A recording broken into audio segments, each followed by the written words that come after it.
দুদিনের একটা short trip করতে লং ড্রাইভে বেরিয়ে পড়লাম আমি আর আমার হাজব্যান্ড। তো সকালে বেরিয়ে ব্রেকফাস্ট করব করে একদমই আর করে ওঠা হয়নি। ফাইনালি সামনে দেখি আমিনিয়া। ব্রেকফাস্ট আর লাঞ্চের মিডলে ব্রাঞ্চটা কিন্তু দারুণ জমে গেছিলো, মাটন বিরিয়ানি উইথ ইয়াসা বড় আলুর সাথে। আর আমিনিয়ার বিরিয়ানির মেন বিশেষত্ব হলো এটা কিন্তু ভীষণ লাইট, আর এই গরমে এই বিরিয়ানিটা জাস্ট মুখে লেগেছিল অসাধারণ। আর সন্ধ্যাবেলা ঘুমিয়ে উঠে আমরা পৌঁছে গেছিলাম যদিও ডেস্টিনেশনে, সেখানে পৌঁছে আমরা খেয়ে নিলাম এই থুপকাটা। আর ওয়াও মোমোর থুপকা কে কে খেয়েছে অবশ্যই কমেন্ট বক্সে জানিও, দারুণ লেগেছিল খেতে। স্যুপটা তো মুখে লেগেই আছে। এরপর চলে আসি মিত্র ক্যাফের এই ডায়মন্ড ফিশ ফ্রাইটাতে।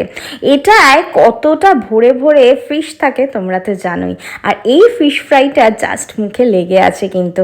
আর রাত্রিবেলা আমার হাজব্যান্ড বলল ডিনারে কিন্তু ঝুরঝুরো সরু চালের ভাত চাই, না হলে কিন্তু এত সকাল থেকে রিচ খাওয়ার ব্যাপারটা পুরোটাই হজম হবে না।